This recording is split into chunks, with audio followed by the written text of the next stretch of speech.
abrir el PowerPoint. Tengo la costumbre cuando oro agacharme y se escucha muy poco la voz. Ok. ¿Ven el PowerPoint? ¿Ven la Sí, presentación?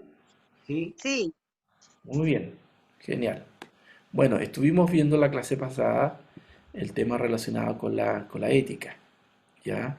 Estuvimos, vamos a, vamos a correr un poquito más para entrar en- a tono, ¿cierto? Eh, la ética es una parte esencial del ser humano, porque en el día a día nosotros siempre estamos enfocados a tomar decisiones y muchas de ellas son decisiones fundadas en nuestra ética eh, y que eso se repercute en nuestra moral, ya porque hablamos acerca de la relación que había entre ética y moral, ya. La ética, ¿a qué se refiere? Tiene que ver con las reglas o principios morales que rigen nuestra conducta. Todas las personas tienen una conducta ética, porque rige sus acciones en base a los principios que tienen, sean condigan o no con la ética cristiana, que es otro tema, lo tengan o no, se rigen bajo ciertos códigos o bajo ciertos criterios. ¿Ya? Y la ética entonces surge de eso que hemos aprendido o hemos adquirido y que lo hemos adoptado como nuestros principios. Por eso es que para algunos, probablemente dentro de su perspectiva ética, tomar lo ajeno no es ningún problema. O pensar, por ejemplo, en controlar la vida de otros o determinar eh, la vida de otras personas, probablemente no tenga ningún problema bajo una perspectiva diferente, ¿no? Eh, por lo tanto, eso es importante de entender. Y esos principios que nosotros tenemos son entonces los que nos llevan a actuar y movernos en base a ciertas conductas. Eh, Esa es la relación que podemos decir de manera simple acerca de lo que es la ética y la moral. ¿Ok? Ambos, como dice aquí, construyen nuestra conducta. La moral, entonces entendemos que es la práctica, son las expresiones que nosotros tenemos basados en nuestros valores y principios éticos. Para ser un poquito más sencillo o para relacionar ambos conceptos, acá en el segundo párrafo dice que la pregunta básica de la moral sería ¿qué debemos hacer? En cambio, la ética, en cierta medida, fundamenta el por qué hacemos aquello. Eh, si lo vemos desde nuestro punto de vista cristiano, nosotros, tomando el ejemplo sencillo de no tomar lo ajeno, de no lo hacer, eh, eso viene de qué principio, de qué fundamento, de los 10 mandamientos. O sea, si yo no robo, si yo no tomo lo ajeno, la explicación es porque me rijo bajo los preceptos cristianos, ¿ya? Y ese es mi fundamento ético respecto a mi conducta, ¿ya? Lo mismo debemos entender de que nuestros principios también se extrapolan a otras situaciones que probablemente no están debidamente definidas. No sé si me explico. Por ejemplo, cuando el Señor Jesús dijo eh, que no debemos matar, ¿se acuerdan?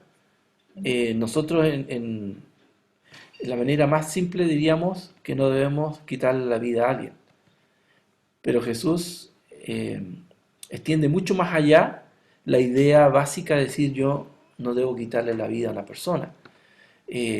bajo ese concepto o ese valor de no matar, lo aplico por un lado dentro de mis conductas, el de no quitarle la vida a alguien, pero por otro lado también lo veo manifestado en que yo no debo tratar mal a otra persona, porque Jesús dijo, y esto está dentro del Sermón del Monte, cuando él dijo que no matarás, ¿cierto? Pero Jesús dijo, bueno, si tú tratas de fatuo a alguien o de tonto, es como que si tú le hubieras pegado un balazo, ¿no? Lo mismo habla del adulterio, ¿no? Que bajo ese principio ético se extrapola a también a cuidar nuestro pensamiento, ¿cierto? Nuestras intenciones y que eso también se refleja en nuestra moral, ¿ok?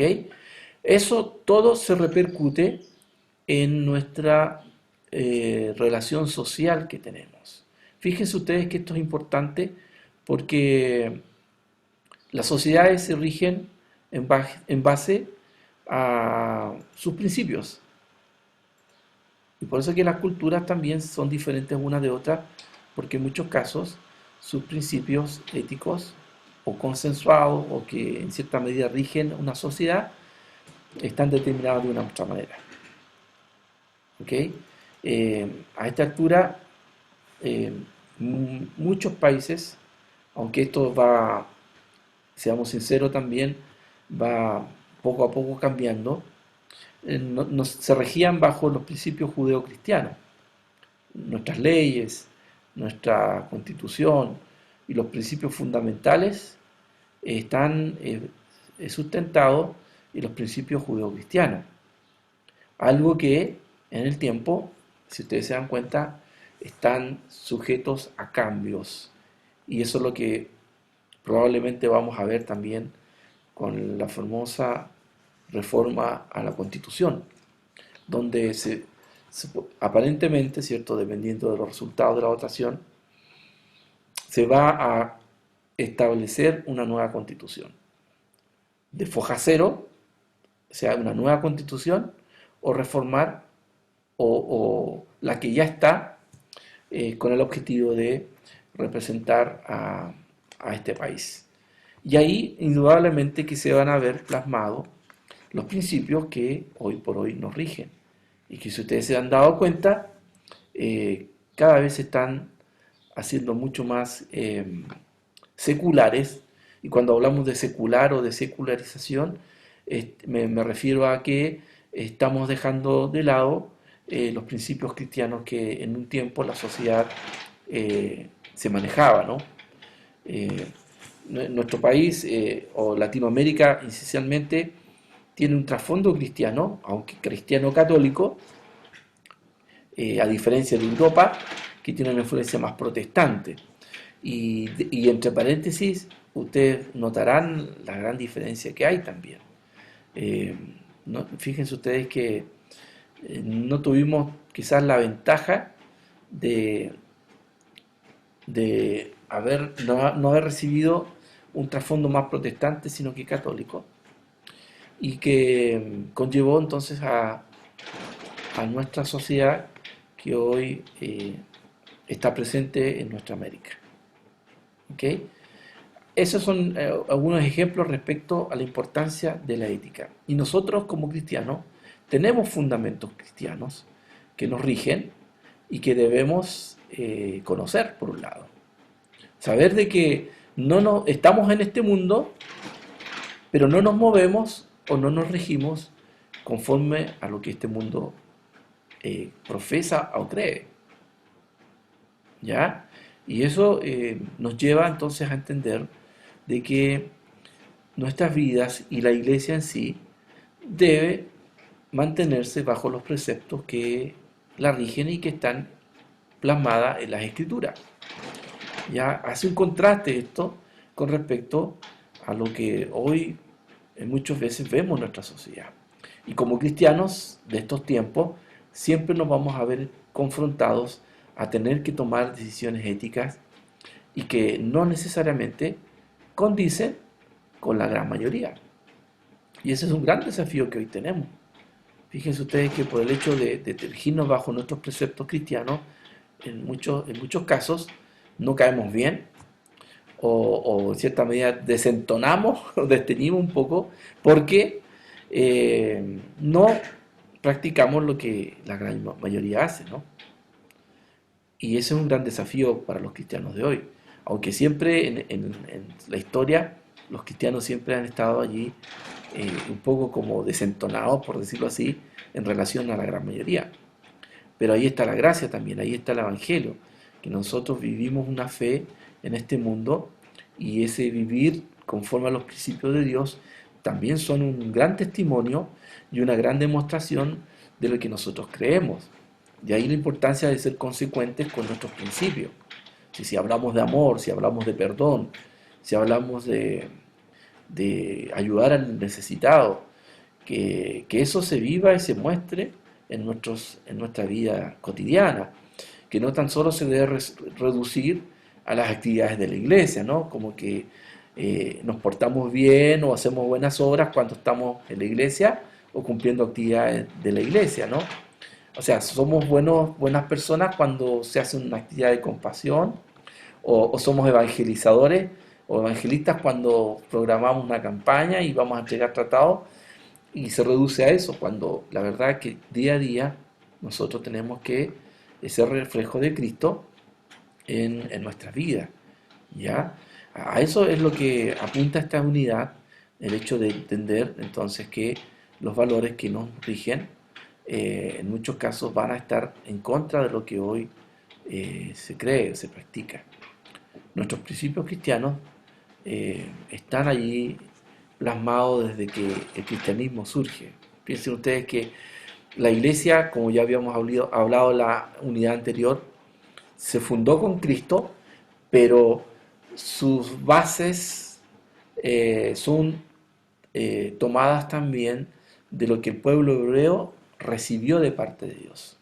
No es que se creó una iglesia nueva de la nada para formar la iglesia cristiana, ¿no? Hablando desde la misma aparición de Cristo, sino que es cristiana porque ahí aparece Cristo y Él reafirma y de otra manera respalda lo ya aprendido antes a través del pueblo judío.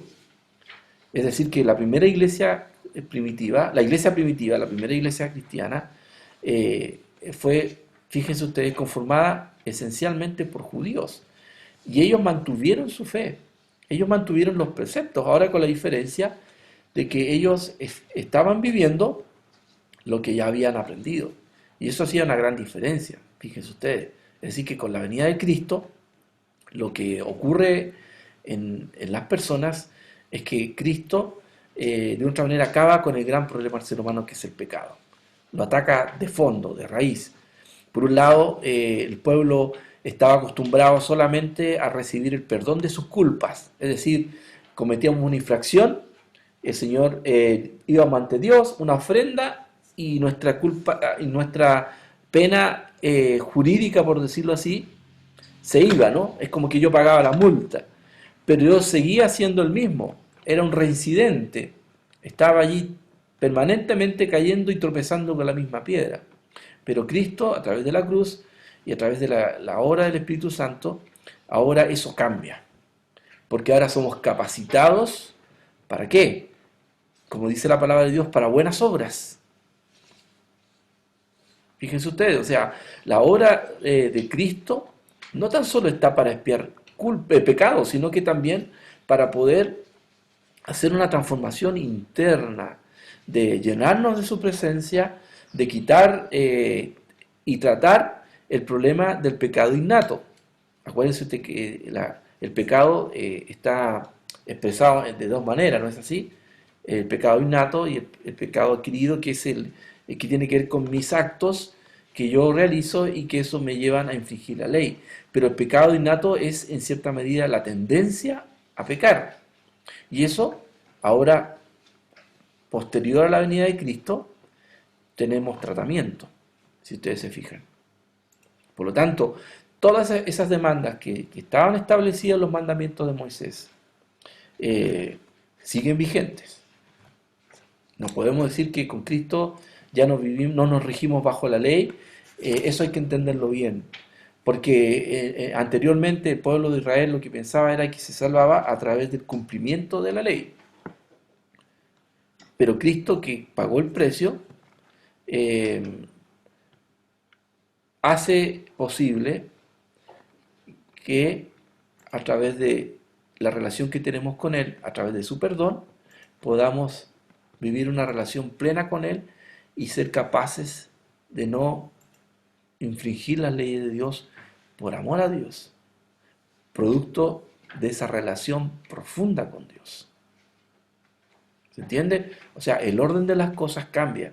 Yo no hago cosas buenas para ganarme el cielo, sino que hago cosas buenas por amor a Dios, por lo que Él ha hecho conmigo, lo que ha hecho conmigo y por su perdón, por salvarme. Entonces somos tremendamente agradecidos, somos conscientes de que la vida en Cristo es mucho mejor de la que yo tenía antes y por lo tanto lo que yo hago es responder con fidelidad, responder con obediencia a sus mandatos. Y ahí es donde entra este tema que estamos también tratando. Es decir, que en Cristo tenemos nueva vida, pero ¿en base a qué? A sus preceptos. Y aquí enfatizamos entonces que la obra de Cristo llega inclusive a transformar nuestras vidas. ¿Vamos entendiendo? No sé si hay algún comentario, alguna pregunta. ¿Todo bien? ¿Están ahí? Sí, ahí están. Perfecto. Ahí los veo. Muy bien. Eh, entonces estamos entendiendo que la ética, y ahora con un calificativo, ¿no? Cristiana, la ética cristiana, porque hay diversas éticas, ¿eh? Puede haber una ética más humanista, centrada en el hombre, donde todo gira en torno a él. Y ahí donde se explica también el que muchos defiendan su derecho a regirse bajo sus propios preceptos. O sea, que yo tenga derecho, por ejemplo, a determinar qué hago con mi vida.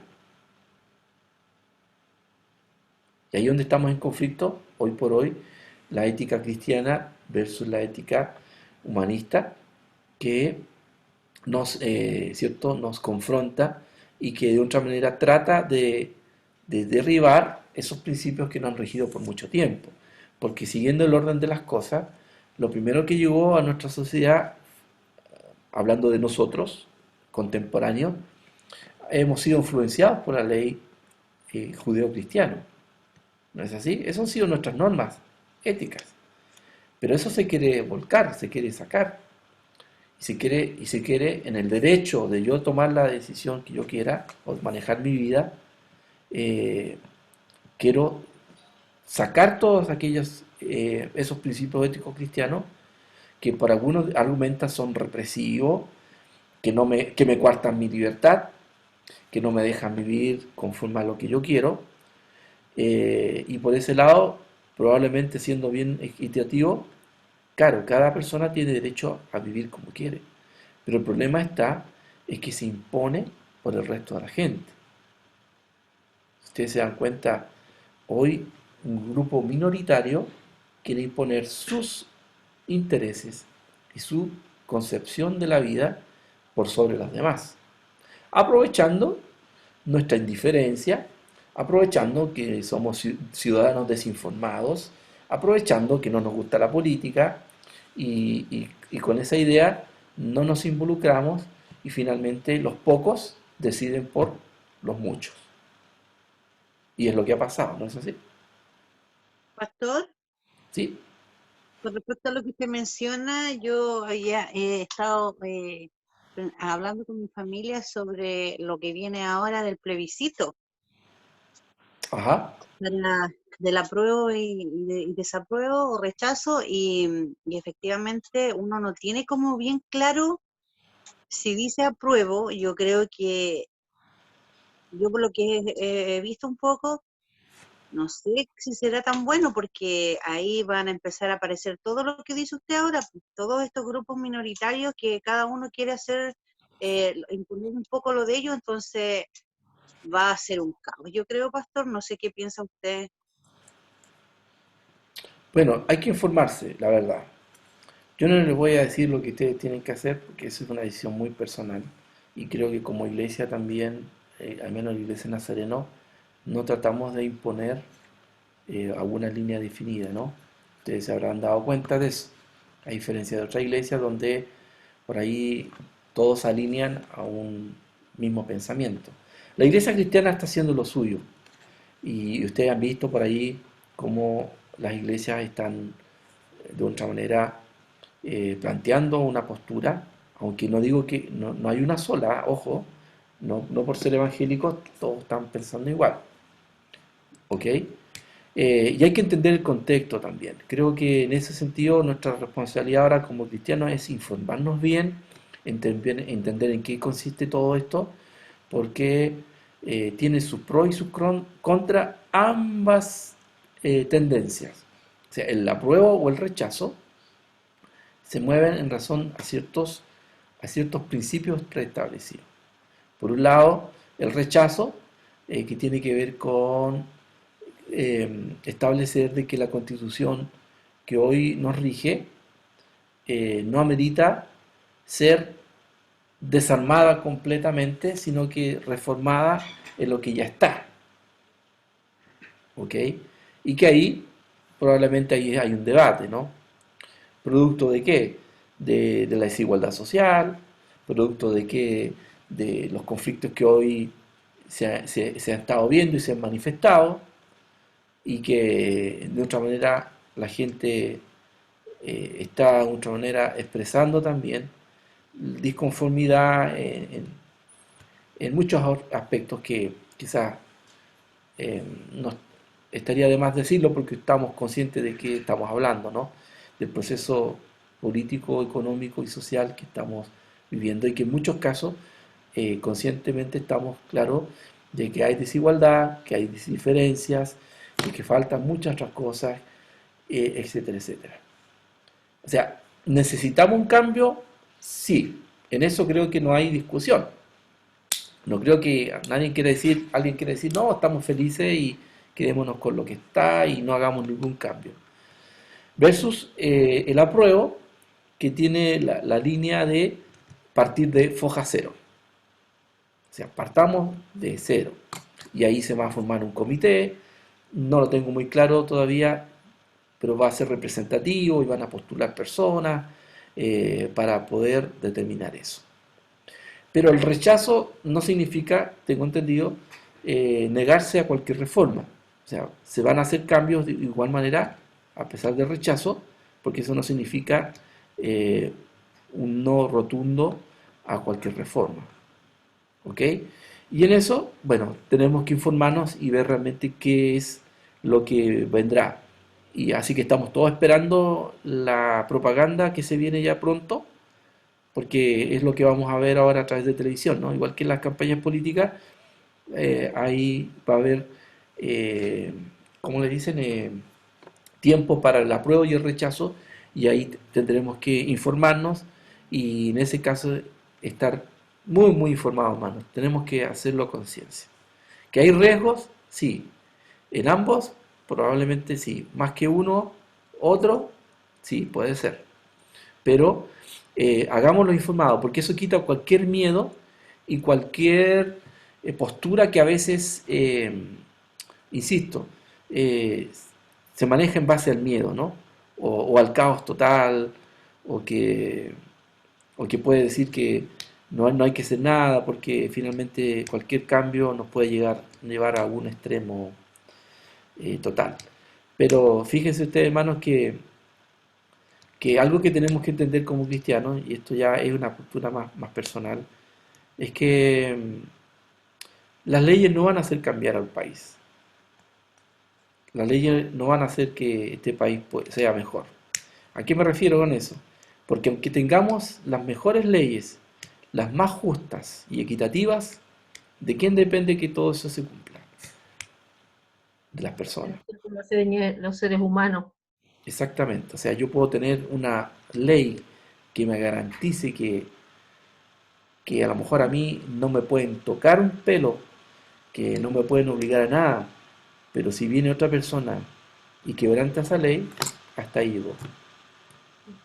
Entonces nosotros también seamos sensatos en ese sentido, porque por ahí veo posturas sobre todo de cristianos, pensando de que una reforma va a hacer cambiar este país, ¿no? Como que vamos a hacer diferente Chile del todo, me refiero. No estoy diciendo que no hay que cambiar leyes, ¿no? Por favor, entiéndase bien. Sino que depender única y exclusivamente de eso. Ojalá no nos politicemos y pretendamos como iglesia entrar más en el poder como para que finalmente podamos hacer más cosas para Dios. Porque ahí en cierta medida estaríamos contradiciendo el poder del Evangelio. Nosotros creemos que los países cambian, pero a través del poder del Evangelio, del mensaje de Cristo, y no a base de leyes, porque como vuelvo a insistir, no hay ninguna garantía que leyes buenísimas van a hacer que las cosas sucedan. Sí, sé que hay leyes que sí se tienen que establecer porque no están normadas, o ciertas conductas que no están normadas. En eso estamos de acuerdo, porque las leyes se adaptan según los tiempos. Y probablemente por ahí haya leyes que estén obsoletas, fueron creadas en otro contexto, pero que ahora meritan un cambio. Pero depender única y exclusivamente de eso y pensar de que por si ahí no está la ley que yo quiero y que por ende no, eso me va a hacer a mí, va a ser un país mucho menos, menos feliz del que yo quiero, ¿no? Depender exclusivamente de eso sería un error. Y en eso tenemos que estar claros. Y ustedes saben para dónde va la tendencia y hacia dónde va el mundo, ¿no? La sociedad. El mundo por sí solo no se va a salvar, va a ir de mal en peor. Y nosotros lo que tenemos que hacer, bueno, sí es luchar por los derechos de las personas, por el bien común, pero fíjense que la clave estará en que nosotros seamos consecuentes con lo que nosotros acordamos. Así que el Señor nos ayude en esto. Muchas personas dicen que cuando haya algún cristiano en el gobierno va a ser el cambio. Pienso que todas las personas debemos hacer el cambio. Todos los cristianos debemos influir en los demás con nuestro actuar, nuestro pensamiento, nuestra doctrina. En eso estamos de acuerdo. Yo creo que hacen falta cristianos en el gobierno, que hacen falta políticos cristianos, eso es verdad. Porque son las instancias donde podemos, de otra manera, velar por aquellos principios que creemos son los mejores. ¿Ok? Y en eso sí, o sea, cristianos en la política estamos de acuerdo que sí. Ahora, meterla a la iglesia o meter, no sé, en cierta medida nombre o títulos o movimientos dentro de ella, esa es otra cosa. Creo que nosotros como cristianos tenemos que ser sal y luz en el lugar que nos encontremos. O sea, yo soy sal y luz siendo un obrero, soy sal y luz siendo un gerente, soy sal y luz siendo algún ministro o un político. Y ahí es donde tenemos que reflejar y resaltarnos en base a nuestra coherencia y nuestras convicciones. Es ser personas de confianza, confiables, transparentes, de una palabra, ¿no? Algo que hoy hasta se ha perdido un poco en la iglesia, ¿no? Y es penoso eso, porque quedamos mal, quedamos desacreditados. Y hoy por hoy decirle, oye, aquí viene un político cristiano, en muchos casos no hay ninguna garantía, lamentablemente. Entonces, hagamos mejor las cosas honestamente y, y demostrando con hechos que somos personas de confianza. Y Porque en eso. también, pastor, hay algo que está aconteciendo ahora en este tiempo, por ejemplo, es el tema de que antes cualquiera se recomendaba y decía yo soy cristiano y iba a pedir un trabajo y el trabajo se lo daban. Ah, Pero hoy en día ya no es muy creíble porque el testimonio que se da está totalmente ajeno a lo que uno pueda decir yo soy cristiano. exactamente, exactamente. O sea, la mejor prueba, ¿cierto?, de ser un cristiano es a través de una vida correcta, siendo responsables, siendo personas que no somos conflictivas, que no andamos ahí con la maldad, así viéndolo diciendo en palabras bien así como populares, no andamos con la maldad ni con la pillería, ¿no? Tratando de romper, no sé, o quebrantar las leyes que nos rigen, eso no nos juega bien. O sea, nosotros somos luz en medio de eso. O sea, el Evangelio se predica, pero se vive también. Eh, y creo que más de una oportunidad nos hemos topado lamentablemente con esas situaciones, ¿no? Me acuerdo una vez en un trabajo, tenía un compañero que él siempre se jactaba de ser cristiano, ¿no? Y ponía en la oficina música cristiana, y siempre hablaba de que él era cristiano y estas cosas, muy intransigente en muchas situaciones, pero lo traicionaba a la boca a veces porque era el primero que iba con el chisme, era el más lioso, y esas cosas finalmente echan abajo hasta el mismo mensaje. O sea, yo podría hablarle de Cristo, tener hasta el discurso listo para hablarle a alguien de Cristo, pero si a mí no me respalda una vida, un testimonio correcto, la gente no va a hacer eco esas palabras. Y esto es lo importante, ¿no? Eso de tener en cuenta que somos llamados a vivir, ser personas consecuentes con nuestra fe. Las fuentes de la ética. Aquí, ¿a qué nos referimos con esto? Las personas y en especial, bueno, nosotros como cristianos tenemos dos fuentes que rigen nuestras normas éticas. La primera dice la ley natural. Por favor, hermano Cristian, léame el primero. Fuentes de la ética cristiana. La fuente de la ética cristiana se ha revelado en dos tipos de ley, natural y positiva. ¿Sigo? Sí, por favor. La primera ley natural. La ley natural es que Dios ha escrito en el corazón de todo hombre, o sea, la luz de la razón que enseña lo bueno y lo malo. Romanos 2, 14 y 15. Todo ser humano, ciertos principios comunes de moralidad que no pueden explicarlos enteramente sobre la base de la educación. Uy, ahí me comí unas palabras. No pueden ser explicados enteramente sobre la base de la educación. ¿A qué se refiere esto? A la conciencia. Miren, probablemente hay personas que nunca han tocado o no han pisado una iglesia, pero saben internamente qué es lo que es bueno y qué es lo que es malo. Y a eso se refiere, a esa fuente, esa ley, la natural, nuestra conciencia, que nos hace entender cuando hemos actuado mal, o viceversa. Y a eso se refiere. Por lo tanto, nadie puede excusarse de decir que no puede recibir juicio porque nunca, por ejemplo, conoció los 10 mandamientos. En nuestros corazones está escrita la ley de Dios y allí, de fábrica, por decirlo así, hemos venido con esa conciencia que nos indica si estamos procediendo bien o mal. Pero también está lo que conocemos como la ley positiva, ¿ya? Y voy a pedir aquí al hermano José, por favor, que nos lea esta ley. La ley positiva, que proviene de la voluntad de Dios y que puede conocerse solo a través de revelación especial. Su palabra viene a ser norma de toda la conducta cristiana.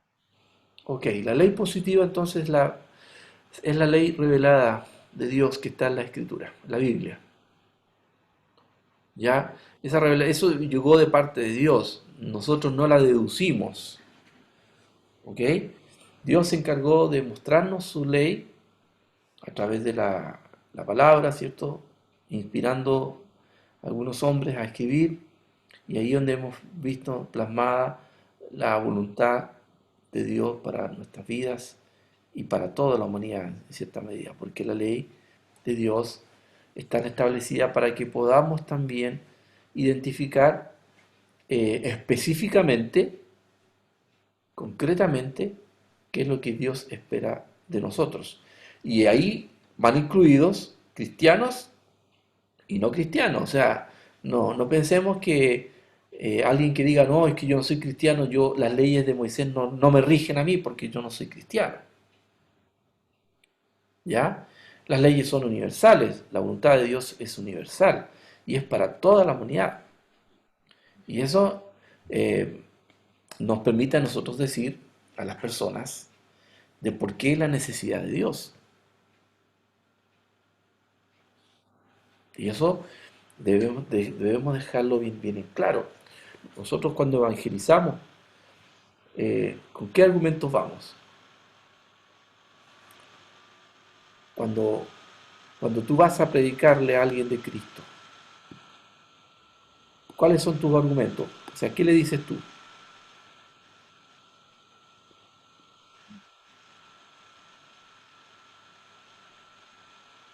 A ver, los evangelistas de la iglesia nazareno de los Lagos, cuando ustedes van a predicar, van al punto. Uno generalmente lo que les dice es que la voluntad de Dios, bueno, que está reflejada en la ley, pero eso no lo dice, que la voluntad de Dios es buena, la voluntad de Dios es perfecta y es beneficiosa para la vida del ser humano.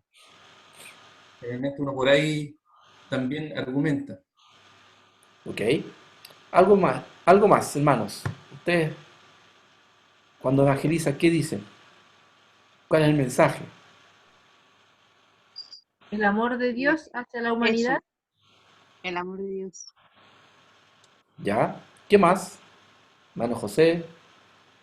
Bueno, yo creo que uno cuando va a entregar un mensaje, ¿cierto? Trata de que las personas no lo vean a uno, sino que vean a Cristo, que es lo que uno está transmitiendo, es la palabra de Dios, donde se refleje el amor de Dios, donde pueda verse que la voluntad de Dios, de alguna manera, ha cambiado mi vida y que pueda cambiar también la vida de aquellos oyentes que están escuchando. ¿Qué más? Bueno, para mí también es importante argumentar con respecto a lo que está escrito. También es importante argumentar la Biblia, la Escritura, como revelación de Dios para el ser humano en todas las épocas y en todos los tiempos. Y que siempre está vigente, porque siempre es importante para la vida del ser humano poder conocer lo que Dios quiere a través de su Escritura. Y ahí viene toda la argumentación con respecto a la palabra de Dios. Ya, ¿qué más? ¿Qué más? Yo creo, pastor, igual que es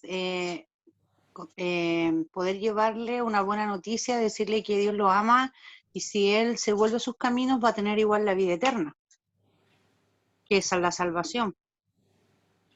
Ok. Y Muy bien. confrontar también a la persona de que si sigue por el camino que está en pecado, nunca va a estar en las manos del Señor y va a tener una comunión con Él, que va a tener la perdición. Perfecto. Sí, efectivamente, hermano, ustedes han dicho varios puntos y quería realmente llegar a escuchar de ustedes el mensaje completo del Evangelio. ¿Saben? El Evangelio es como el chiste, ¿no? Tengo una buena y una mala noticia. A veces nos quedamos con una sola noticia. Y en eso hay mucho peligro. Porque hoy por ahí se escucha un evangelio basado solamente en el amor. Y que no digo que sea malo, porque es parte del mensaje. Parte del mensaje del evangelio es que Dios es amor. ¿No es así? Y en eso estamos de acuerdo. Pero ¿en qué contexto Dios es amor? porque eso hace la gran diferencia. A veces nos mostramos solamente un Cristo de amor, amoroso, bueno, que te cuida, que te va a bendecir tu vida, que te va a dar nueva vida. Y es algo que en el contexto que hoy nos movemos resulta inclusive atractivo, porque todos buscan la felicidad, todos buscan estar bien. Y si alguien por ahí me dice, oye, ¿sabes qué? Dios te quiere ayudar, quiere bendecir tu vida, quiere cuidar los tuyos, te quiere prosperar, ¿quién se va a negar a eso? Hasta cierta medida, si yo soy ambicioso, me conviene, ¿no? Si alguien me quiere ayudar, bienvenido sea. Y si ustedes pueden orar por mí, háganlo. Pero eso es el Evangelio. Porque ¿qué es lo que trata el Evangelio? ¿Qué es lo que ataca? Y ahí es importante entonces tener una dimensión clara de lo que es Evangelio. El Evangelio trata el problema del ser humano, que está en rebeldía contra Dios. Entonces, cuando yo le digo, el Evangelio tiene una noticia buena y una mala, la mala es, ¿sabes, amigo? Tú estás infringiendo la ley de Dios y eso te pone en una condición peligrosa y delicada. Porque por abolir la ley de Dios, por infringir la ley de Dios, eso te hace pecador. ¿Y qué pasa con los pecadores? La paga es muerte. Muerte. Entonces, es una noticia dura, fuerte, pero es la realidad. Y que en ese contexto toma fuerza la otra cara de que Dios es amor. Porque fíjate que aunque tú eres pecador y lo que mereces es el castigo eterno, mereces la muerte, Dios, por amor, te está dando la salida para no pagar con tu vida tus pecados. Y ahí entonces tiene sentido el amor de Dios, porque es un amor que me va a salvar, me va a hacer entender de que lo que hace Dios por mí no es poca cosa. Me está dando la chance para salvar mi vida. Y ahí donde entonces la importancia de conocer la verdad de Dios. Por un lado, podemos tener conciencia de nuestros males y de las cosas malas que hacemos, pero por otro lado también tenemos que entender de que hay un Dios que puede salvarme y lo más interesante también es me puede dar nueva vida. O sea, puedo comenzar de nuevo, puedo reestructurar mi vida, puedo dejar lo pasado, lo que yo sé que es malo, y volver a vivir de nuevo. Y eso es un tremendo mensaje. Ahora, la pregunta, ¿todos lo van a recibir? No. Y no es porque sea efectivo no es porque no sea efectivo el mensaje. Va a depender mucho de quién, de la persona. Pero tiene que tomar conciencia de por qué la importancia de Jesús en la cruz. Mientras las personas no hagan clic en ese sentido, lo único que van a ver en Jesús va a ser una persona muy bondadosa, pero no lo van a entender en el contexto en que muere Jesús. Por eso que parte del mensaje evangelístico es mostrar la contraparte. Vamos a hablar del amor de Dios, pero también vamos a hablar del problema, del pecado y de lo que eso te genera. De tomar conciencia que estamos ofendiendo al creador de la vida, a quien es dueño absoluto de nosotros. Cuando no dimensionamos quién es Dios y quién soy yo y en qué situación me encuentro, la verdad es que no voy a tener necesidad de Dios. No sé si me explico. Por eso que dentro de la exposición del mensaje evangelístico siempre tiene que venir acompañado de esto. El hecho de que haya un contraste y se dé cuenta la necesidad de Dios. Porque si no es así, la gente va a seguir pensando de que Él va a estar bien sin Dios. ¿Por qué? Porque piensa que todo está bien. Y piensa que que aunque de repente por ahí me porto mal, eso no es motivo de que me merezca las penas del infierno, como se dice. Pero ¿quién determina eso? No somos nosotros, Dios. Entonces las leyes, en este caso positiva, nos muestran y nos confrontan hacia nosotros mismos. Así que la ley viene a ser como un espejo y nos muestra quiénes somos y la necesidad que tenemos. Y eso es importante también. O sea, las leyes morales, las leyes que rigen o que establecen o que vienen de parte de Dios, nos muestran a nosotros y nos hacen dar cuenta de que necesitamos de Dios, porque le hemos ofendido, porque hemos sido chuecos con Él. A veces estamos más preocupados de no fallarle a mi jefe o a mi familia, a mis amigos. De ellos me estoy preocupado del que dirán, pero nos olvidamos de que no debemos ofender al ser más importante, que es Dios. Y eso es importante en la medida que vamos conociendo también los principios que rigen nuestra vida. Por eso es que por otro lado, aparte que nos dice qué es lo que tenemos que hacer, sirve también para saber en qué estado me encuentro. ¿Ok? Ese rol tiene la ética cristiana. La base escritural de la ética cristiana: ¿se derivan las fuentes de la ética cristiana solamente del Nuevo Testamento o deben considerarse las del Antiguo Testamento? En otras palabras, nuestras normas éticas están única y exclusivamente sustentadas en el Nuevo Testamento, porque es el nuevo pacto. Lo anterior toma vigencia o no. Sí, por supuesto, pastor, que toma vigencia. ¿Sí? Siguen presentes, tomando en cuenta.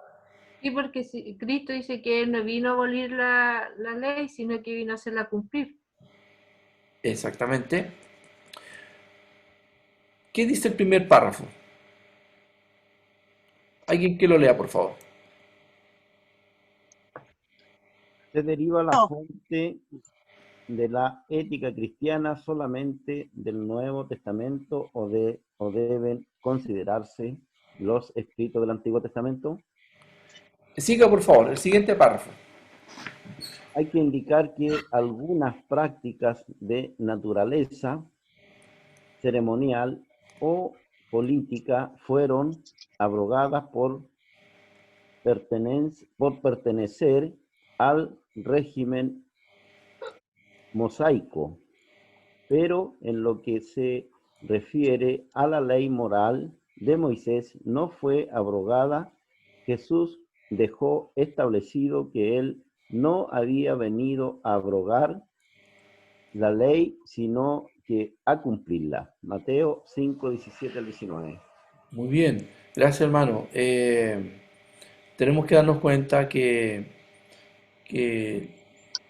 nuestros principios éticos están sustentados en toda la Biblia, salvo que hay que contextualizarlo y hay algunas instrucciones propias del contexto que en ese tiempo se vivieron, ¿no?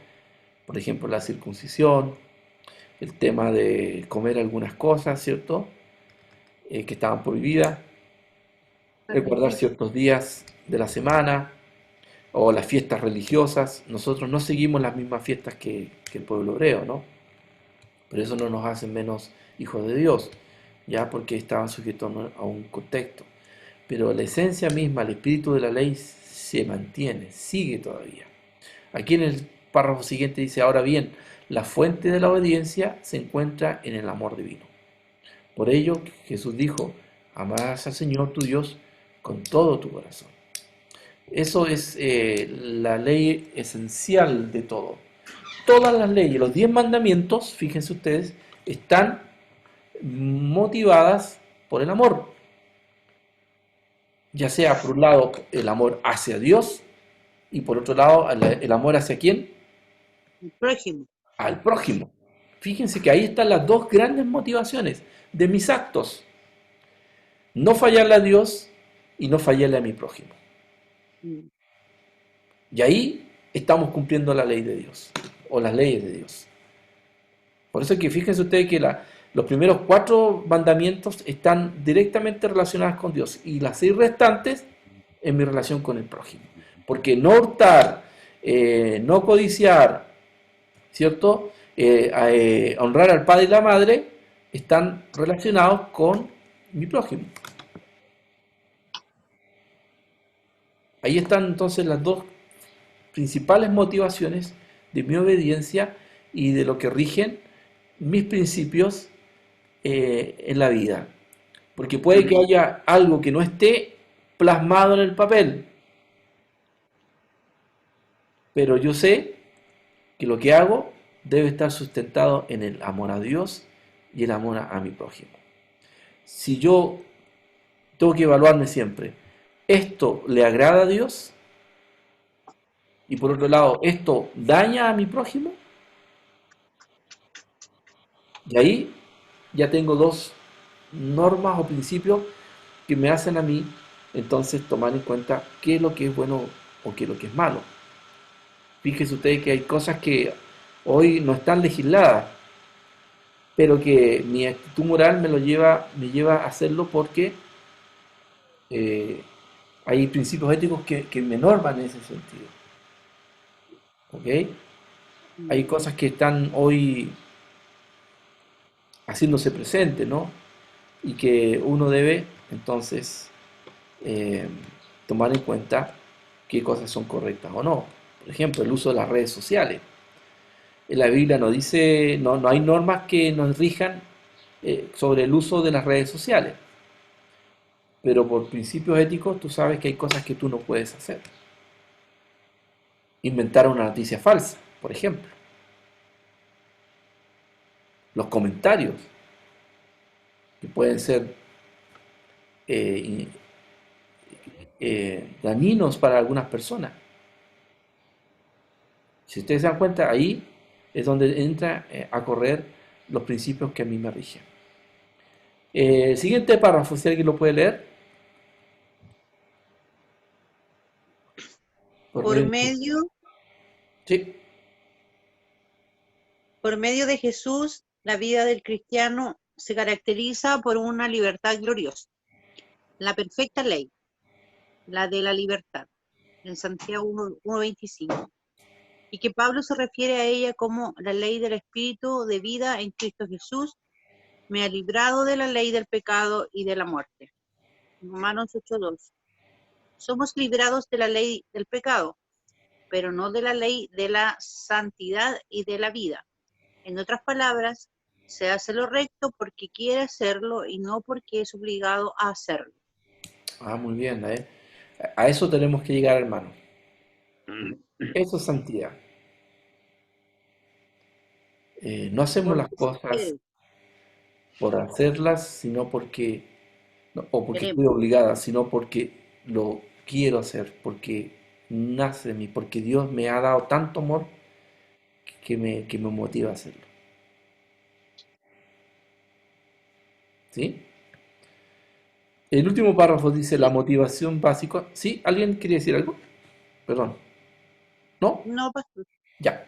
La motivación básica de la rectitud en la conducta cristiana es la ley del amor.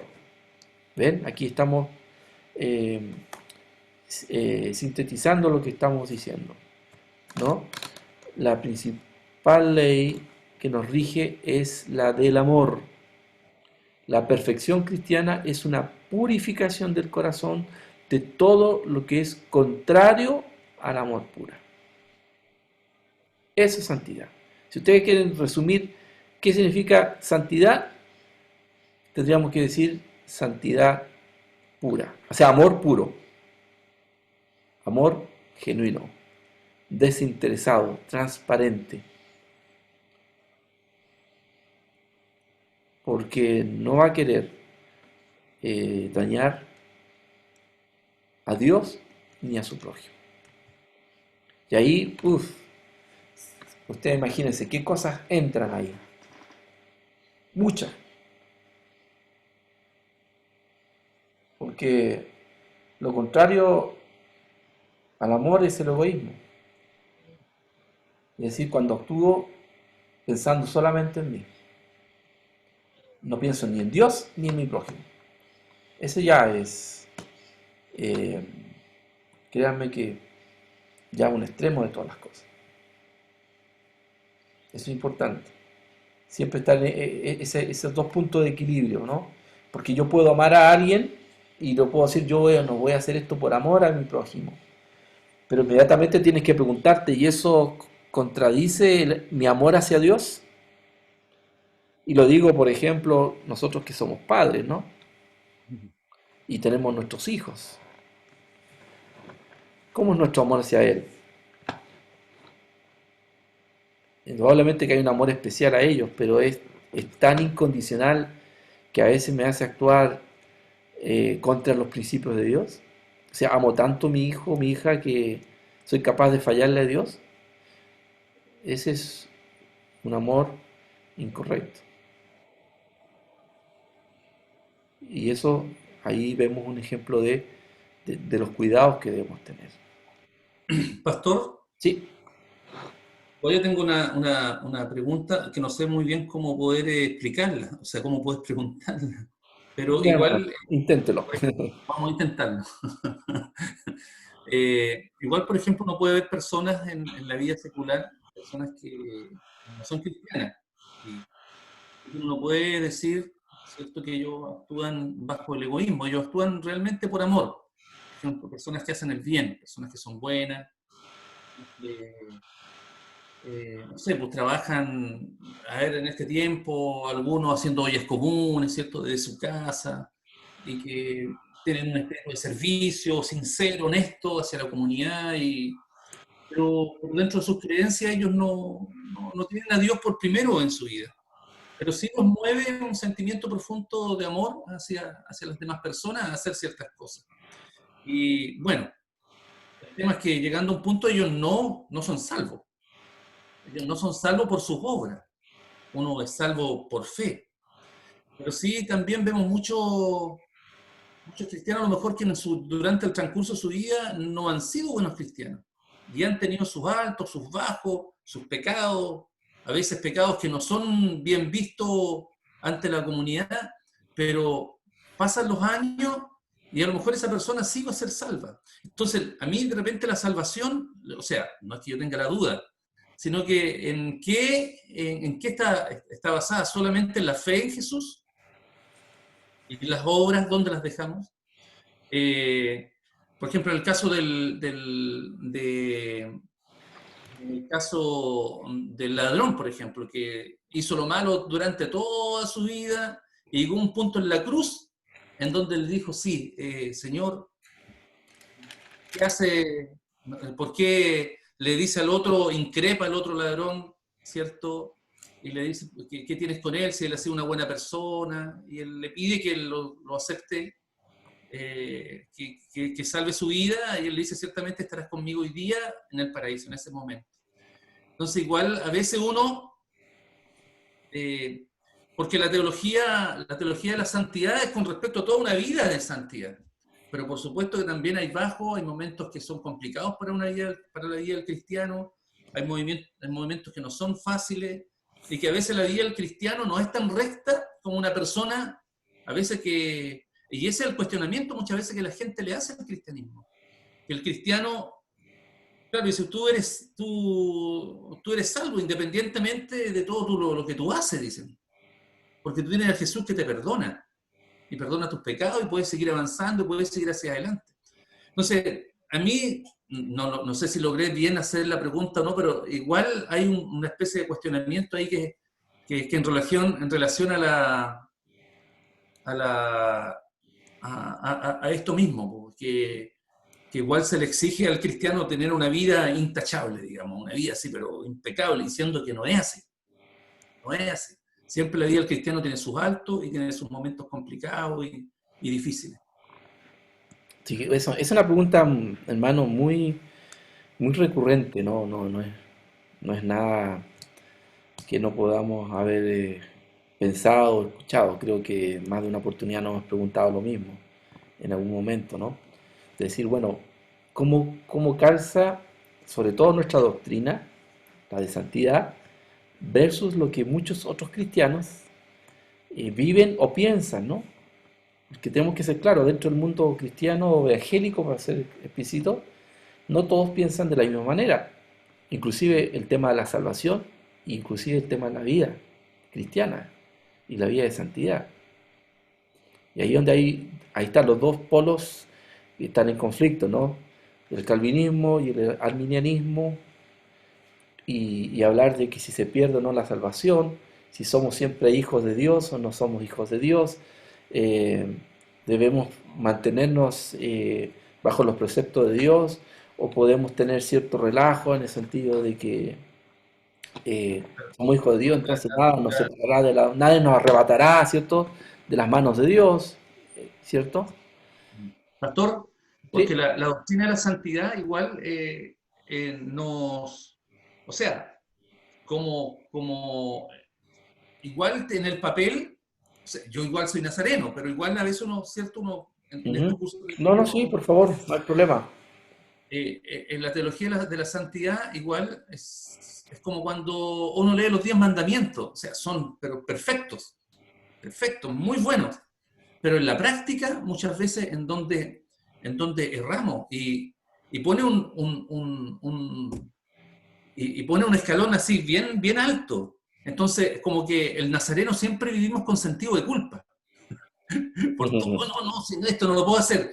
No, si esto no lo puedo pensar. No, aquí. Entonces, uno vive con el sentido de culpa.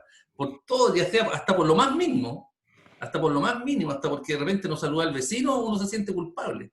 ¿Por qué? Porque la doctrina de la santidad nos pone un peldaño, pero bien, bien, bien elevado, digamos.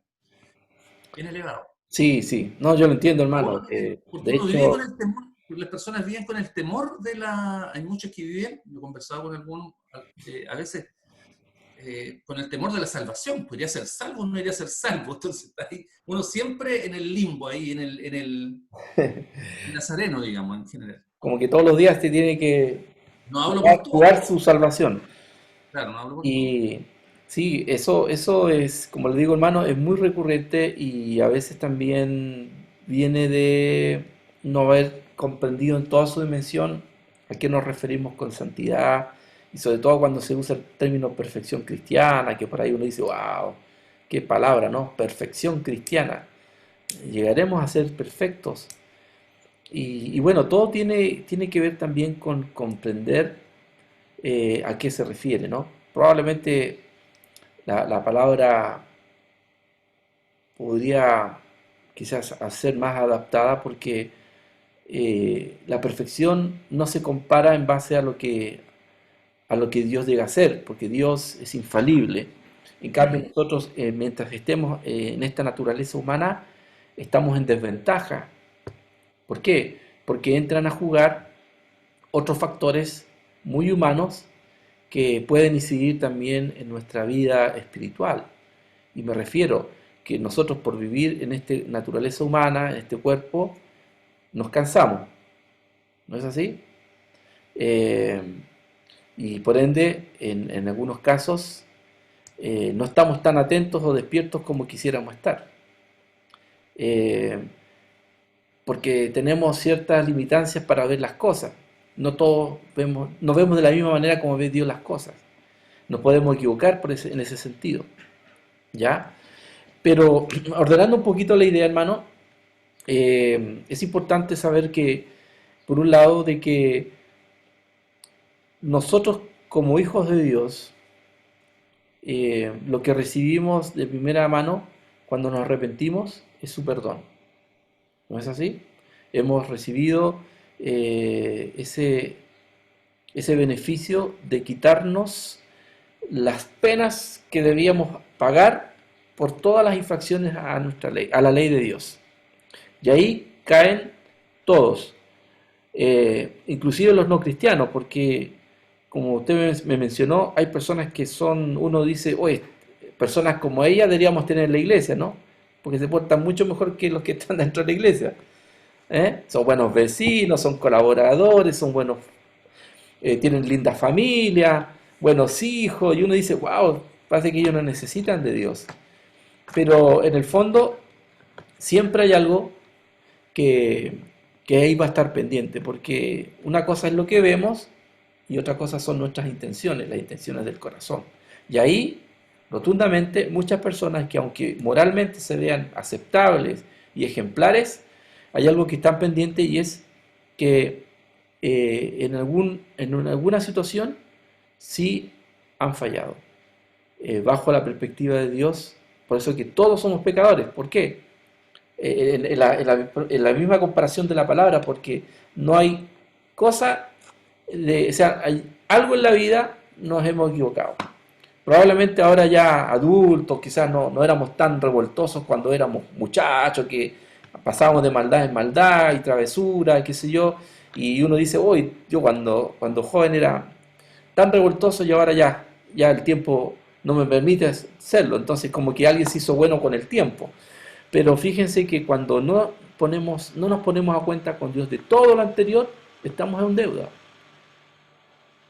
Y en eso ustedes saben que los pecados no van solamente por el hecho, sino también de omisión y también de pensamiento. Hay personas que uno las ve calladitas y todo lo demás, pero sus pensamientos no son para nada agradables. Y eso entonces lo hace estar en una posición en conflicto con Dios, si es el tema. El tema es con Dios, no con nosotros. Porque tendemos siempre a compararnos entre nosotros, ¿no? Yo soy mejor que mi hermano porque yo voy más a la iglesia, sé más y canto más bonito y empezamos con eso, y yo no soy tan malo como él, yo por lo menos falto una vez al mes, pero él falta 3 veces, entonces soy mejor que él. Y empezamos con esos dime y diretes que entramos en el legalismo y finalmente estamos midiendo nuestra espiritualidad en base a lo que hago. ¿No es así? Que es lo natural, es la tendencia propia, ¿no? De ver qué es lo que hago. Ahora, no le estoy quitando peso y mérito a los hechos, porque si en algo yo puedo medir también mi relación con Dios es mi obediencia. Obediencia a sus mandamientos, y ahí va una serie de cosas que yo tengo que hacer. Pero, siguiendo un poco con la idea, el Señor viene a mi corazón, me perdona de mis penas, o sea, de mis castigos, y eso lo llamamos nosotros la primera obra de gracia, ¿cierto? Cuando yo recibo a Cristo en mi corazón. Estamos hablando de teología. Pero ustedes saben que ahí no acaba todo el trabajo de Dios. Hablamos de una segunda experiencia, más profunda que la primera y mucho más determinante que la primera, en el sentido de que trata la esencia misma de mi naturaleza. Como yo le expliqué en delante, cuando nosotros vamos al Señor por primera vez y nos arrepentimos de nuestros pecados, estamos conscientes de que hemos hecho esto, y que todas van contra la voluntad de Dios, y yo le fallé a Dios, y yo me siento mal por eso. Entonces voy al altar, le pido perdón a Dios, y finalmente Dios me hace sentirme que soy perdonado. ¿No es así? Pero lo que muchas veces no ha pasado en muchos cristianos es que no han perseverado y no han llegado a una experiencia más profunda, que tiene que ver con que Dios trate mi corazón, mi voluntad y mis intenciones. Porque fíjense que el hecho de que a mí me paguen la multa de todas las infracciones de tránsito que he tenido, ¿me hace a mí mejor conductor? No. Porque voy a reincidir en las mismas faltas, voy a pasar en rojo, me voy a estacionar mal, etc. No voy a señalizar, y eso lo tengo porque yo soy el mal conductor. No falló ni el auto, y la ley lo que hace, la ley de tránsito es lo que me hace decir a mí que yo soy un mal conductor. Y por ser mal conductor, me viene la infracción. Entonces, yo pagando la multa no me hace mejor conductor. Lo único que hizo fue librarme de O sea, de librarme de que si yo no la pagaba, me iba a la cárcel. El Señor cuando viene a nuestra vida lo que hace es pagar nuestra multa. Pero hasta ese momento el trabajo no está acabado. El Señor tiene que hacerme un buen conductor también. ¿Me van entendiendo la ilustración? Y eso se llama santificación, lo segundo. Y ahí muchas veces nos vamos quedando en el camino porque no se nos ha enseñado o no hemos entendido bien lo que quiere el Señor hacer con nosotros. Y eso lo vemos reflejado también en la vida de los discípulos. ¿Se acuerdan ustedes que todos eran discípulos de Jesús? Pero todos tenían maña. Partiendo de Pedro, que hablaba más de la cuenta, hablaba en nombre de los demás. Otros por ahí andaban queriendo obtener beneficios propios. Incluimos a Judas también, interesado en la plata, y andaban con Jesús, y eran los discípulos de Jesús. Iban a predicar a los pueblos acerca de Jesús, pero eran imperfectos y no eran una obra todavía profundamente tratada por Dios. ¿Cuándo ocurrió eso? Con la venida del Espíritu Santo. Eso. Pentecostés. Eso, dentro de la teología, se le conoce como la segunda obra de gracia, que también es conocida como la entera santificación, abundancia de amor. En otras palabras, lo que ocurre ahí es que en mi vida, en mi deseo de agradar a Dios, de estar con Dios, porque yo he visto que lo que Dios hace conmigo es bueno y yo quiero más tener más de Él, estar más cerca de Él, el Señor hace esa obra. Porque yo debo entender de que Dios no se conforma simplemente con que yo todos los días le confiese que me equivoqué. Y eso es bíblico. Estaba buscando acá Primera de Juan. Dice, Primera de Juan 3:4, todo aquel que comete pecado infringe también la ley, pues el pecado es infracción de la ley. Es lo que nos hace entender entonces que cada vez que nosotros infringimos la ley de Dios, nos hacemos pecadores. ¿Ok? Pero eso es lo normal. Debemos ser pecadores cristianos, y tengamos cuidado con el lenguaje, hermanos, porque no se nos vaya a quedar la idea de que somos hijos de Dios, pero seguimos siendo pecadores, porque eso no es el deseo de Dios. Es más, Primera de Juan 3:9 dice, todo aquel que es nacido de Dios, le dice después, no practica el pecado, porque la simiente de Dios permanece en él y no puede pecar, porque es nacido de Dios. No puede pecar. ¿Cuándo? Cuando estoy aferrado a Dios, cuando estoy íntimamente aferrado a Dios, cuando le busco, cuando procuro. Por eso que aquí va mucho la voluntad de uno. Es medir realmente la profundidad de mi relación con Dios, de darme cuenta de que el camino no es enmerarme en hacer cosas que a veces no la hago sin sentido, sin la verdadera motivación, sino que ¿dónde se logra eso? Buscando de Dios, conociéndolo. ¿Cómo lo conozco a Dios? ¿Una consagración? ¿Sí? Conociéndole a través de su palabra. Porque muchas veces, hermano, el no conocer bien a Dios nos lleva a frustraciones, nos lleva a un concepto errado del cristianismo, nos hace entender que me gano el cielo haciendo cosas buenas, cuando tenemos que entender que el único mérito que he hecho es amar a Dios, y eso me ha llevado a una obediencia. Es decir, Pastor, es tanto el amor a Dios que es como la relación que hay entre dos personas. Yo que tanto le amo, yo no la quiero defraudar, no la voy a engañar. Lo mismo con Dios. ¿Hermana? Cuido mi relación. ¿Hermana me iba a decir algo? sí, lo que pasa es que estaba escuchando lo que usted decía y lo que comentaba el hermano Cristian.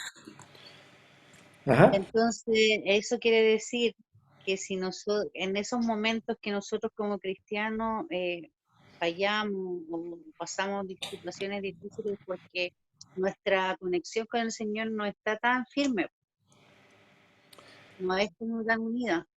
No hemos Por eso, descuidado de algo. Sí, hermana, ¿Ah? porque sí, fíjense una cosa, ¿un santificado puede pecar? Sí puede pecar. En otras palabras, ¿es susceptible a caer? Sí. Un santificado no se hace inmune al pecado. ¿En dónde va la caída? En algo nos hemos relajado y en otra manera no hemos sido lo suficientemente cuidadosos de nosotros mismos. ¿Por qué? Porque cuando yo estoy en relación con Dios es cuando yo estoy en esa relación que yo no quiero fallarle a Dios. Pero ¿qué pasa? Cuando ya dejo de buscarle en oración, cuando ya dejo de conocerlo un poco más, cuando me entro en relajo y me quedo mejor en la casita y dejo mi vida devocional un poquito relajada y en medio de esa situación yo bajo la guardia y ahí probablemente algo pasa. O porque todavía, y hermano, porque a lo mejor todavía no he entregado todo a Dios. Hay cosas que yo me guardo. Hay cosas que por ahí podemos tener en nuestra vida que no hemos resuelto. Luchas internas, tentaciones, cosas que uno sabe que están allí, pero todavía no se las he entregado a Dios o no las he tratado adecuadamente. Y, y ahí está, penando, ¿no? Siempre ahí deambulando. Cualquier momento, ¡pam!, aparece. Y eso es lo que necesitamos de otra manera tratar. Por eso es que aquí hay algo clave, y se lo digo eh, porque es algo que la iglesia en su historia lo ha hecho. Hoy no se ha hecho tanto, pero es la interdependencia. Eh, Normalmente somos cristianos que velamos personalmente con nuestra vida espiritual, a no ser que vayamos a una actividad de la iglesia, asistimos a un culto, escuchamos la prédica, estamos en la escuela dominical, y lo demás queda a criterio nuestro.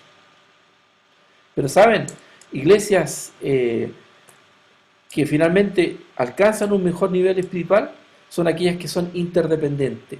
Y aquí es volver un poco a las raíces de lo que fue la iglesia en los tiempos de Wesley. ¿Cómo lograban ellos vivir realmente una vida plena con Dios? Ayudándose mutuamente. Algo que hemos perdido ahora. Por ejemplo, los grupos de discipulado pequeños, que estén conformados por 4 o 5 personas. Formar esos grupos discipulados genera esa compañía que uno requiere para salir adelante con todo esto. ¿Saben? Ellos tenían una relación tan cercana que lograban, llegaban a conocerse de tal manera que uno notaba cuando alguien estaba más o menos medio bajoneado o estaba con algún problema.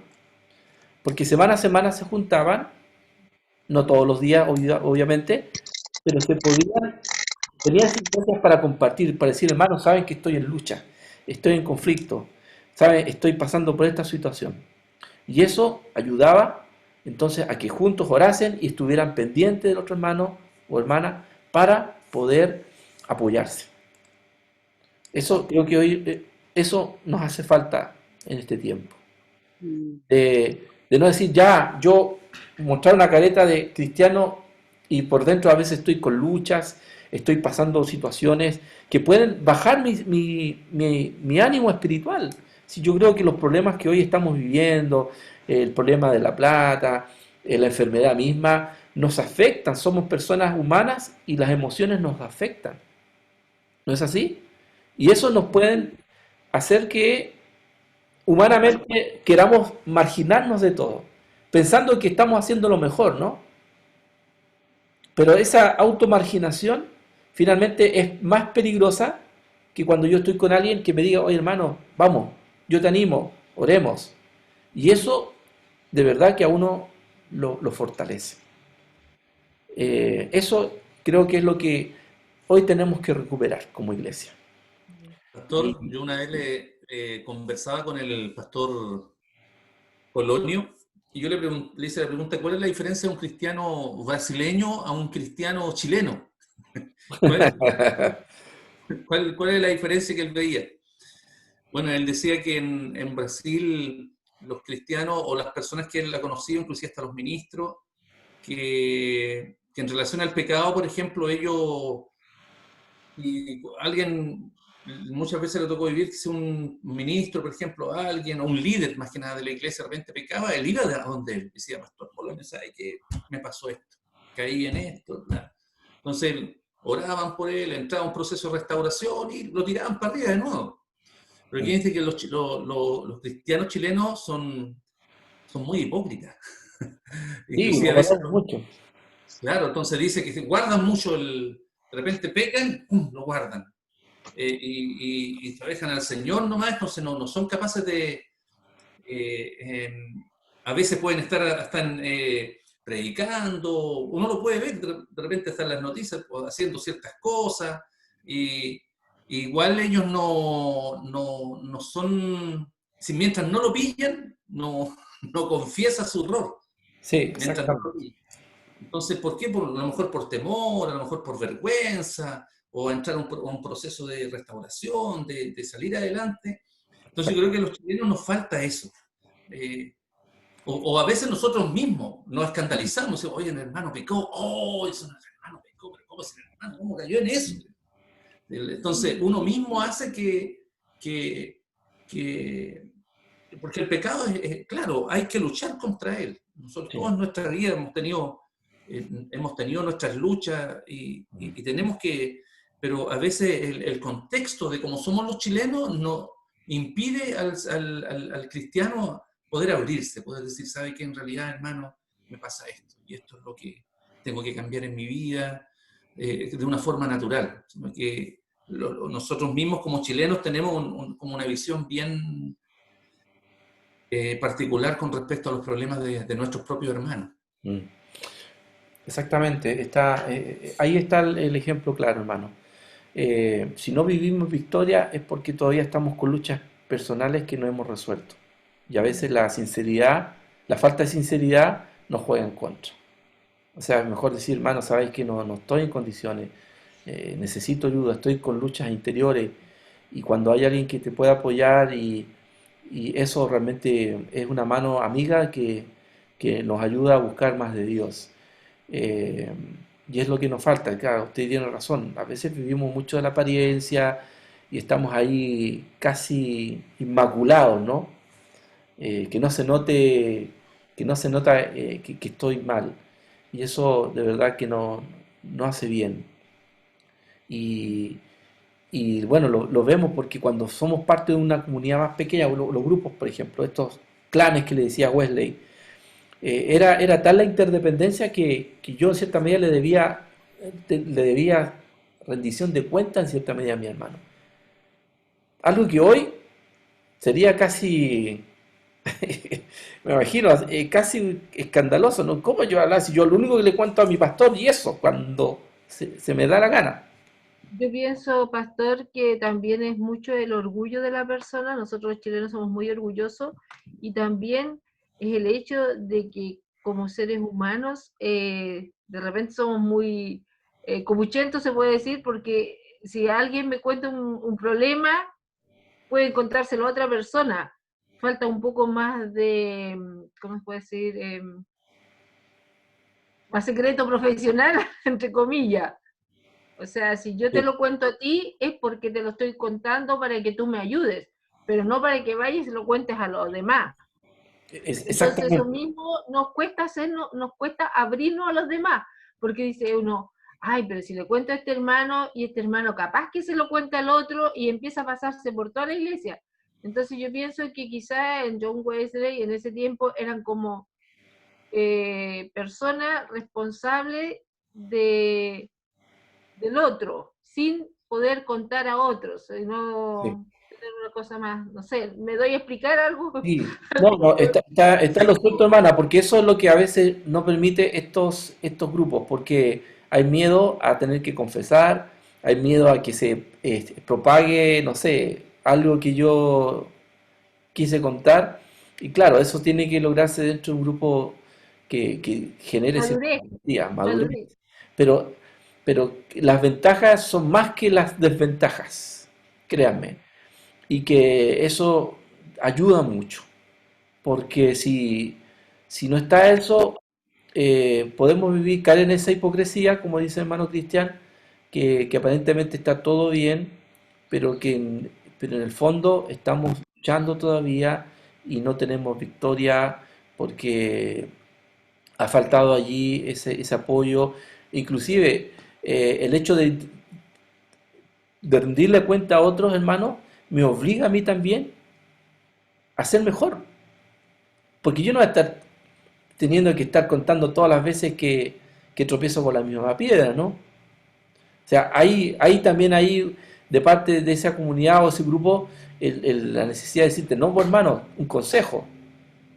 Y yo te ayudo, yo estoy ahí para sostenerte. Si estáis mal y tenéis aflicción, llámame, conversemos, pero es mejor que estar solo. Y eso es muy propio de lo que Wesley hacía cuando comenzó todo el metodismo y este movimiento que de verdad generó un mover fuerte. De hecho, eran tan comprometidos que tenían que uno rendir cuentas porque no fue a la reunión de célula. Ahora, si no voy el domingo a la iglesia, difícil hasta que me pregunten, no sé, pues como el grupo es grande también, y eso es lo que pasa, cuando el grupo es más grande es más difícil todo esto, entonces paso piola, como decimos, ¿no? Pero nos hacemos nosotros daño. Pero el Señor sí espera, hermanos, que vivamos en victoria. Y no con ese temor, ¿no? Porque por ahí si los calvinistas nos critican algo es que nosotros los arminianos vivimos constantemente en el miedo de que "Ay, vamos a perder la salvación y Señor, perdóname".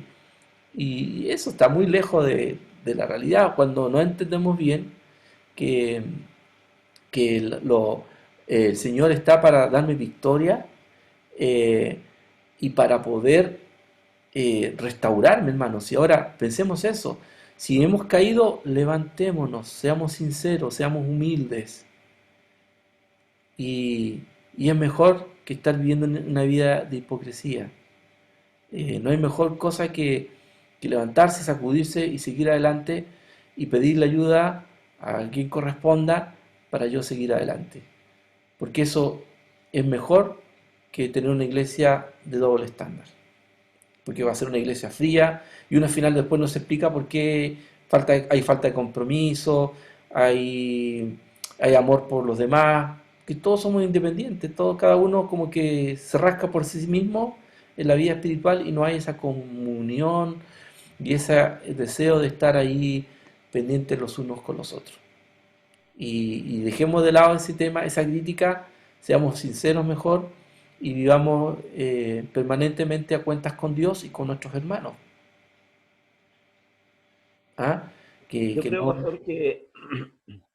pastor, que todo eso, al nosotros como líderes o como iglesia, al no ser sinceros ante Dios, eso nos lleva a que nuestras iglesias estén estancadas y no crezcan. Porque el Señor dice que donde hay pecado no puede haber crecimiento. Y creo que nosotros muchas veces somos responsables de aquel crecimiento de nuestras iglesias, porque si nosotros como líderes fuéramos sinceros, ¿cierto? Ante Dios, yo creo que Dios nos restaura y nos respalda y habría un crecimiento. Yo he vivido una experiencia, me tocó vivir una experiencia en la iglesia donde había una familia que estaba con un problema y ellos nunca quisieron contar a la iglesia ni a los pastores por temor a que iban a decir de que ellos habían pecado y que toda la iglesia los iba a apuntar con el dedo. Y ellos callaron y el Señor me llevó ahí y me hizo hablar con ellos y la verdad que cuando ellos se pudieron sacar eso de su corazón, hubo bendición porque ellos se liberaron y pudieron servir al Señor de una manera impresionante que los veíamos como ellos alababan al Señor después y nos gozábamos de aquello y ahí de alguna manera fue una enseñanza para todos. Sí, es verdad, hermano.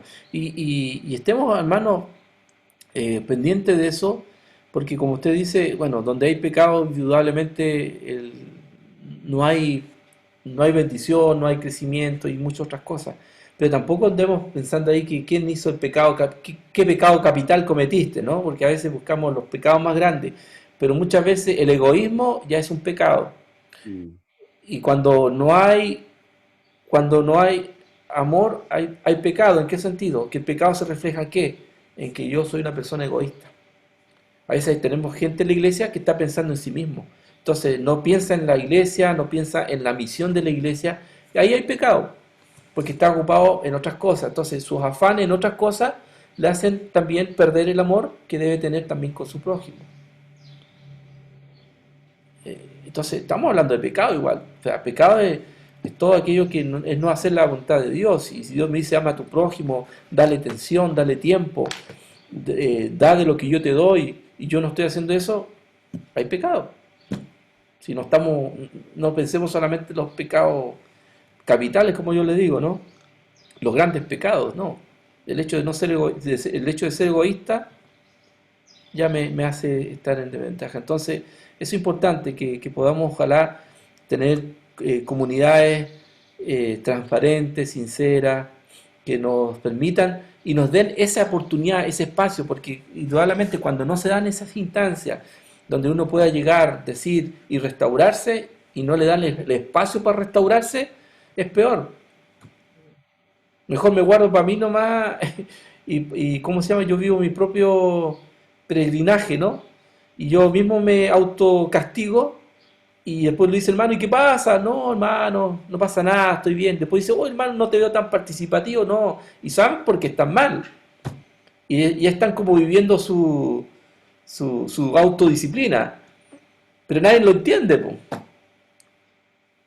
Claro, él internamente sabe que no ha estado bien, pero nadie más lo sabe, solamente él. Uno lo único lo que detecta, ausencia, falta de compromiso, etcétera, etcétera. Entonces, si tuviéramos la instancia de decir, hermano, no te preocupes, aquí te ayudamos, te perdonamos y te damos una oportunidad, wow, esas son iglesias restauradoras. Y cualquiera va a querer llegar ahí porque lo van a apoyar. Pastor, a ver, la otra vez conversaba con un pastor igual en una clase de consejería pastoral, era el pastor Oreste, parece. Puede ser, la verdad que no sabría decir. Pastor Oreste parece que el que vino una vez a una clase de consejería pastoral. Y ahí le preguntábamos igual a los alumnos qué pasaba con la iglesia del Nazareno con respecto, por ejemplo, aquí son 3 pastores que hay, con respecto al secreto de confesión. Porque igual, por ejemplo, hay algo que tiene la Iglesia Católica y muchas veces se le critica igual con respecto a lo que es el secreto de confesión. O sea, los feligreses, por ejemplo, ellos con mucha seguridad, los feligreses católicos van y conversan con el cura. Claro, el cura los manda a rezar 10 Padre Nuestro y no sé cuántas Ave María. Pero hay una seriedad con respecto al tema de la confesión del feligre. No sé cómo se ve eso con respecto a la iglesia del Nazareno. Por ejemplo, a nosotros que somos líderes, hay algunos pastores y algunos que a lo mejor quizás vamos a hacer más adelante, a tomar alguna posición similar con respecto a lo que es el secreto de confesión en relación a la iglesia del Nazareno. Bueno, en la Iglesia Católica está bien institucionalizado eso y hay procedimientos, ¿no? Eso es muy propio de ello. La Iglesia Nazareno no hay esa instancia, si no me equivoco, como para que se dé esa situación. Pero si usted en un momento dado llega a su conocimiento a través de alguien que le cuenta un pecado que requiere un delito, o sea, que ha cometido un delito propiamente tal, yo creo que lo más aconsejable es que esa persona siga el procedimiento que la ley establece, ¿no? Eh, y el consejo va a estar en eso, de que la persona finalmente cumpla con la falta, ¿no? O sea, me refiero a esos casos, ¿no? Que por ejemplo dice, no, mire, oiga hermano, pastor, yo maté a alguien. Quizás es muy extremo el caso, ¿no? Y yo me tengo que quedar callado. Es complejo. Es por eso que el pastor Oreste, él decía que generalmente cuando algún hermano viene a decir, pastor, ¿sabe que quiero contarle a alguien? Entonces generalmente él decía que él pedía que como en 3 palabras le dijera más o menos de qué se tratara. O sea, antes de confesar el pecado, porque a veces, como dice usted, a veces un hermano puede decir, ¿sabe qué? Lo que pasa, ¿se acuerda del asesino en serie que hubo? Bueno, ese asesino en serie era yo, nunca lo vi. O no sé. Entonces, él decía que en cierta forma, en 2 o 3 palabras, él tenía que decir, entonces él ver que así él estaba en condiciones de poder realmente recibir una confesión de ese tipo. Claro. O decirle, ¿sabes qué, hermano? Yo no soy la persona indicada para recibir ese tipo de confesión. Y no sé, igual es complicado Pero el yo tema pienso, de escuchar el peso que lleva un pastor con respecto a las confesiones de las personas o de alguien que quiera contarle algo. No es fácil. mm, No es pero yo fácil. pienso que ahí el pastor lo que tendría que hacer es más bien hablar con la persona y hacerle entender cuál es lo que debe hacer correctamente, dar un tiempo. Sí, claro. Sí, yo creo que lo aconsejable es no infringir la ley y mucho menos ser cómplice de algo, ¿no? Eh, y va por ahí el camino, ¿no? De tratar de que esa persona se restaure. Ahora, otra Mm. cosa también importante que se ha perdido un poco en la iglesia es la confesión, ¿no? Eh, reconocer también cuando uno ha fallado. Eh, es muy poco lo que se ve que de repente alguien diga, hermano, he pecado y pido perdón. A veces se maneja muy internamente, ¿no? Y pasa de que la iglesia a veces no sabe qué pasó. Eh, yo no sé si eso es tan bueno, ¿no? Porque, claro, evitan la vergüenza, pero por otro lado, la oportunidad de que también reciba, entendiendo bien, en el buen sentido, el apoyo y la comprensión de la iglesia. ¿Qué es lo que se espera, hermanos? O sea, una iglesia sana es una iglesia que va a saber amar a su hermano y cobijarlo. No tendríamos que esperar otra cosa. Pero a veces igual tratamos de evitar eso, que yo sé que igual es duro, difícil, pero es restaurador también. Saben que eso también, pasar por ese tema me hace después reconsiderar si por ahí quiero reincidir o puedo por ahí entender lo que pasa, pero cuando a mí me cubren eso, ¿qué mensaje le estoy dando? O sea, tonto porque te pillaron. Es que lo he hecho más piola. Eso es como que el mensaje que estoy dando, mira. Entonces, hácelo, pero más piolita. Pero cuando somos sinceros, porque también es otra cosa, somos parte de una comunidad, somos parte de un cuerpo y eso es importante, ¿no? Por eso digo, tiene que ser bien manejado y bien tratado, pero créanme que eso es muy restaurador. Peor es cuando de repente un hermano dice, no, ya él no puede dirigir, no puede hacer nada, y dice, pero ¿por qué? No va a dirigir. Y eso es peor a veces, porque A la no, especulación. pensamos peor, pues. A veces no es tan grave y la especulación hace que sea Empezamos lo mucho. peor. Y, Empiezan a ya- pasar a las personas. y al final la embarramos porque pensamos que la persona, no sé, pues fue el asesino en serie que estábamos buscando. Y eso, hermano, entonces tenemos que estar ahí siempre muy presto a todo. Hermano, vamos a hacer un bake, ¿ya? Amén. Y